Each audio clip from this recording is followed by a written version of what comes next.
Smart, as I say, yeah, we are never be a never be a no. Woman journalism, na say, oh, good journalism, he must say. You can do your work without doing. Let's see the video. Let's see the video of what he said. See the video. Shall what to Abama MPP away a bois?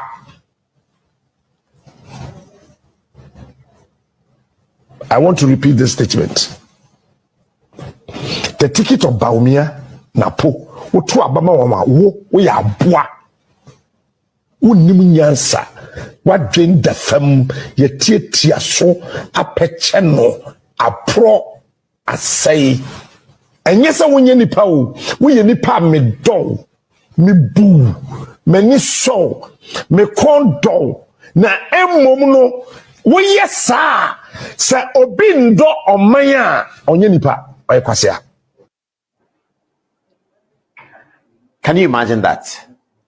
Can you imagine that?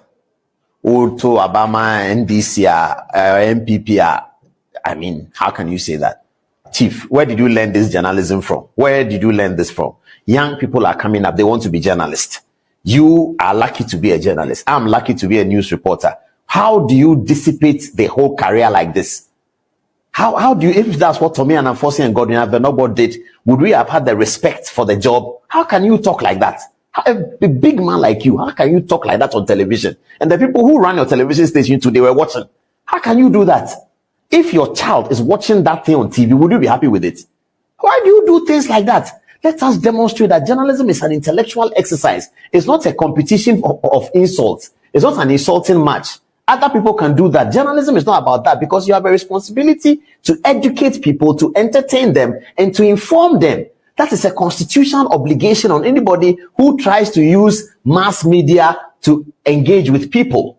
Once you want to use mass media to engage with people, there's a constitutional obligation to educate, to entertain, and to inform. The Constitution didn't add insults. What is wrong with you? Why are you dissipating the job? Why are you spoiling the job? Why are you bringing the job opprobrium? Why are you bringing the job disgrace? Why?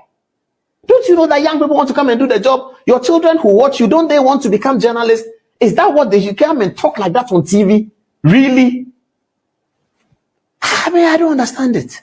People who are members of the GJA can be partisan, but once you become leadership of GJA, they've never been partisan from the time of Gitiap and Yidazi. So if you look at the wording of their language, they are trying very hard not to look like they are doing MPP's bidding. But you have forced them into the game. They are neutrals. The leadership of the GJA is neutral. Leave them to be. Don't do things that will force them out to come and say that you can't talk like that, and it will look like because he's talking about NDC, MPP, that's why they are doing that. No, they are doing that because they need to sanitize the job and give it that clean bill of health that every country needs for the country to progress. Why do you think they call us the fourth estate of the realm? You think if this is what they were doing in Versailles, where the name fourth estate came from, they will call us fourth estate? You think if this is what the British newspapers were doing, they will call them fourth estate? You think that's how Nkrumah's Evening News and Dankwa Statesman, when they started in Ghana, if this is what they were doing competition of insults, why do you both come into the journalism and come and destroy it like that? We'll be reminding him of this tape because he has not come to apologize. Let's look at the GJA. What did GJA say? GJA calls for Media General to sanction Captain Smart over comments against MPP.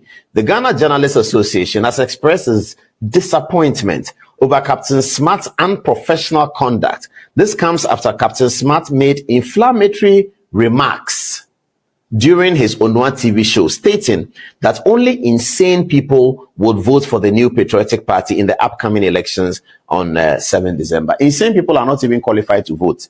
Because part of the reason to, he didn't say insane, Paul, so he didn't say that. He said that they are animals. That's why he didn't say they are insane.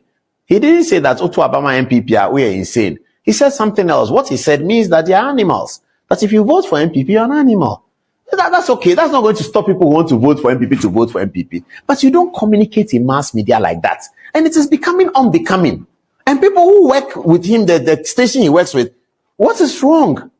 Kojo Yanka, Mr. Kojo Yanka, mentioning your name on television today. You are a very respected journalist. One of the most respected. You wrote a book. I read it in and out. And I talked about it here. Mr. Kojo Yanka, these are not the standards you taught us.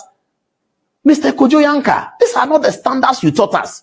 This guy can stand on TV and talk like that. And Kojo Yanka is he board chairman of TV3, Kojo Yanka, the information minister? Is it politics that is destroying all our people? Mr. Kojo Yanka, you are chairman of TV3, and this can happen there. A guy comes on TV and talks like that. I stand here and I carry narrative upon narrative against the National Democratic Congress, against this, against that, against Assembly Ketia, narrative upon narrative. But go and look at the tapes. Never would you find me talking like this. What is the point? You can say that Ghanaians, please don't vote for MPP. Why must you vote for MPP? They are bad government. The combination of Napo and B0mbshell is blah, blah, blah, blah, blah. You can say all that. But you can't sit on TV and say that if you vote for the MPP, you are an animal. Television. The man who launched... Not about counseling. Do you remember what Fifi Kuti said about it? No, but... There are discerning Ghanaians who are asking questions whether at one point the NDC or President Mahama will pause and say, Akufo-Addo, you did well in the bold fashion with which you took this on. Which means what? Even though I started it progressively, you took it on globally, universally. And that is what we have. We want to improve it. And not talk as if... But no NDC person has criticized President Akufo-Addo for taking on or for implementing free SHS to cover all boarding students. You don't hear anybody what we have giving said, the credit it's due. Oh, many NDC people, okay. Even me. So you hold on record. Yeah. I have said and I have insisted that this 2024 elections is not going to be about emotions and about rants. It's going to be about the issues. Because thankfully we have a population that, even if I cannot read, I have a child that has benefited from free secondary education and at least can read and decipher the issues and advise me. We are in the age of AI, fast-paced, social media. So people are a bit more discerning than we were in 1992 when it comes to electoral issues. And I feel that if the former president tells you, and he was quite emphatic, that I actually launched free SHS. And how can I be against something that I launched? And that one of his bases to support his position is that when you go on Google, you have his opponent saying that or lauding him for launching free SHS. I think that to be fair to the viewers, there should have been a follow-up question. Because I'm saying, I saw your face. You were there. I saw you. In fact, I have you on screenshot, which I showed 3 days ago.